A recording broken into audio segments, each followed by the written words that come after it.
Hello, everyone, and welcome back. Today, we're looking at the RDF Spartan Mark 12 Destroyed, the Flax SR04 Mark 12. Now, this is um,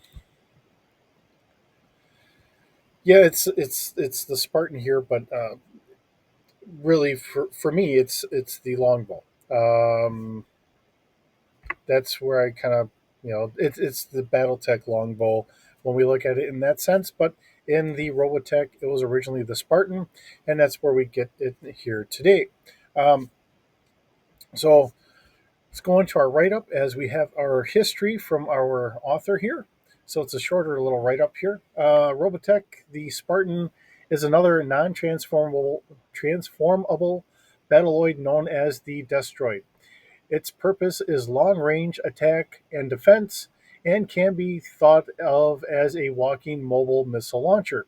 Its greatest advantage is that it has the most destructive long range capabilities of any destroid. It has a major force, or it was a major force for the SDF 1 and on Earth against the Zentradi. As an artillery unit, the Spartan was unsurpassed, however, it is perhaps the least versatile of any of the destroyed mecha. It is second slowest, has no short range defense or secondary weapon system, and not only lacks hands but also lacks any type of human arm construction or movement, making it extremely awkward in hand to hand combat.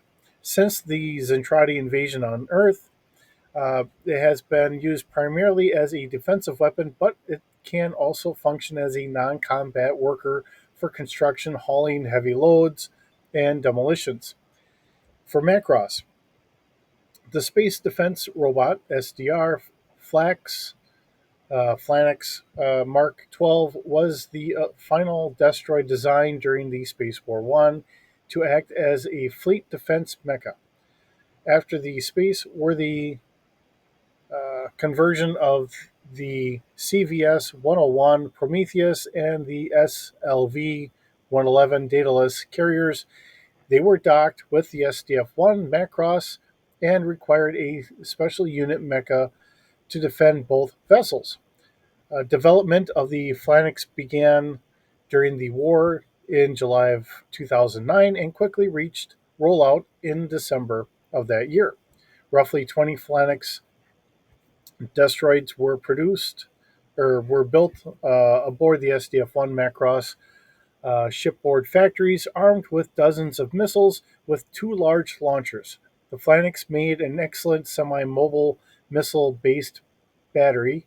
Minor variants featured armaments such as a head-mounted Gatling gun during the final battle of Space War One against the Zentradi. Bodal Zen main fleet, the Phalanx units were repainted and refitted to fire long range reaction warheads for use against the capital warships.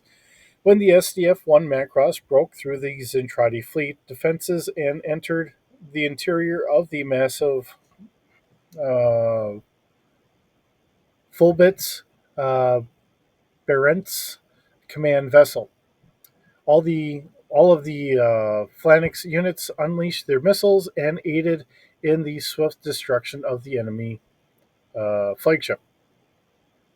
For Star Wars, where the Excalibur destroid was very versatile in many forms of attack and combat, it lacked a heavy punch that the Spartan can bring to bear. The destroid could be developed along with the Excalibur and other destroids for their various roles in heavy combat as walkers, ground support, enemy assault, siege or of fortifications, or anti-fighter defense.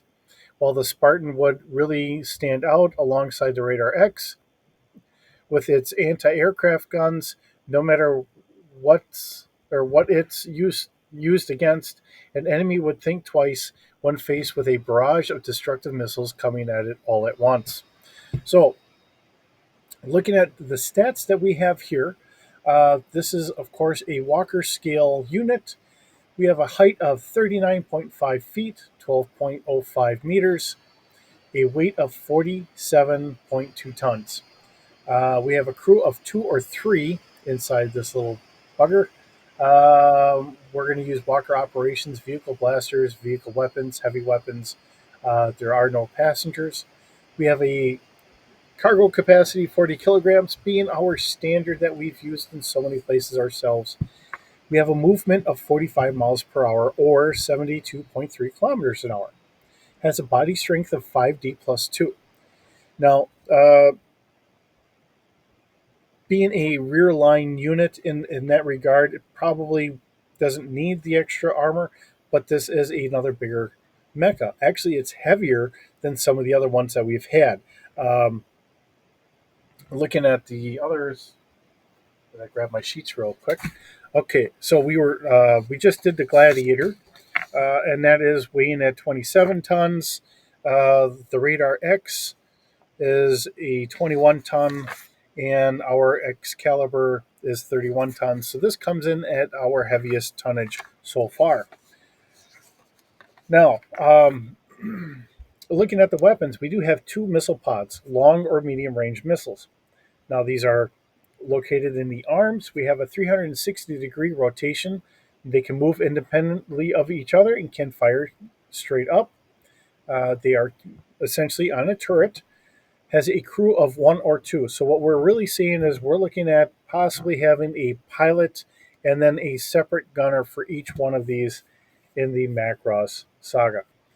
Um, we have fire control of 3D. We have ranges listed here at 50 to 100 meters, 300 meters, and 700 meters for medium range missiles. We have 4 to 24 kilometers out to 60 kilometers, and then 120 kilometers for long range missiles. And then most of our weapons or missiles are doing an 8D damage. And I see that as most of them. There are some slight variants that do a little bit more and a little bit less, depending on what the payload of the warhead is. All right, so we have 44 ammo of 44. There's 22 per pod. Can be reloaded with special vehicle or equipment. Takes 60 combat rounds, 5 minutes. We have a rate of fire of one missile at a time or volleys in increments of 3 up to 11. So we could either do 3, 6, 9, or 11 in a single attack roll. The Destroid hand-to-hand combat is a swatting blow using a 4D, using the missile pod arms for this. Body block is a 6D, a stomp is 6D, and note that the Spartan cannot jump, kick, leap, or anything else. Now, the standard equipment, which I'm pretty certain is going to be standard with all the other ones, we have the main engine, searchlights, radar out to 30 miles, radio, video communications, laser targeting systems, combat computer, external audio pickup, loudspeaker, thermal imager, night vision, reinforced pilot's compartment, heat radiation shields, independent oxygen and circulatory systems, fuel capacity being an average of 22 years. And if we were using this constantly, it would be down to 11. And we do have 180-degree rotation, like with all the other mecha that we have covered so far. So that's what we have here for our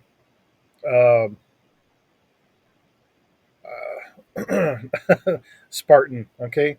Um, Hopefully we can try and get the switch over here, and then we'll get into this as the Longbow. All right. So as we look at it, we get the Longbow out of our technical readout 3026. So I kind of brought this up here. Um, as we look through the 3026 manual, this is when we started to get some of the Star League mecha and some of the other weapons and vehicles and everything else as a Star League cache had been found. And one of them is the Longbow. So, looking at our standard Star League era model, which is what we got out of there, that's the Longbow 0W. Um, it was fitted with a large, with a larger Strand 340 engine boosted a higher top speed of about 64 kilometers an hour, allowing it to keep up with most of the heavy mechs. The price of the speed, however, was 5 tons less in armor. So it is a little bit lighter on the armor for the Battletech version of this. 9 fewer heat sinks and a single Chris Comp 32 small laser mounted in the head as its sole backup weapon. It has two LRM-20s and LRM-5 launchers. So each arm is going to have an LRM-20 and an LRM-5 in there. So we have 25 missiles possibly being launched out of each arm. Being the long range, that means that we have a good long uh, range to be able to sit back and just slowly kind of pick off anyone. The only downfall is, and I believe it says it right about here, is we only have about 12 rounds of reload on each one, which does not give us a huge benefit because once you start going through all of that, then we're kind of out of luck. All you have left is one small laser, and this is not really a good machine to be kind of running up to someone and trying to take take them out with a small laser. You don't have the speed to sneak in, hit them, and try and sneak away like so often you would find with smaller mecha, most notably like a locust or so on and so forth. Um, Now we do have a lot of different variants that were brought in later, and unfortunately, I've got the book, but I've got it kind of buried away somewhere. I know where it is. It's like I said, I've got so much other stuff in front of it because we haven't done BattleTech for a while, which I think I'm going to have to kind of dig all this stuff out because if we're going to start covering a BattleTech at least once a week, it would be nice to have the book in front of me. I do keep my 3025 because it's a fun book to look at every so often, and of course I get the 3050. So 3026 is not one of those that I typically have.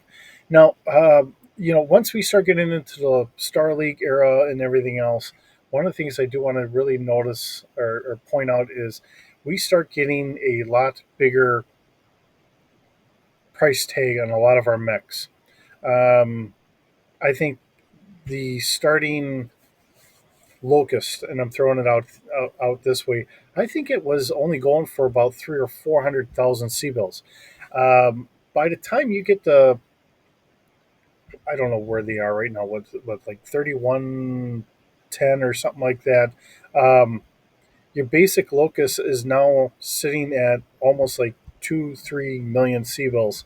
Um, and it's a scary thought. I mean, it's more technology, and they explain it and everything else, but it is just kind of an interesting thought that over the time with all the upgrades and everything else, the simple throwaway mech that the Locust originally kind of was is now worth that much money. So just wanting to bring that out to you. The Longbow not being one of the ones that we originally got in Battletech, but it was one that we saw a little bit in Robotech. It still lends itself to that, you know, getting into that whole genre. And I think there again, and I know somebody had made the comment, we watched Robotech, and then once we saw Battletech having the same mecha, it really just kind of hooked us into the game itself. And then from there, depending on how things went or whatever else, you either stayed with Robotech, other people got into doing Warhammer 40K. Um, I know that there's some other games out there that were doing similar things.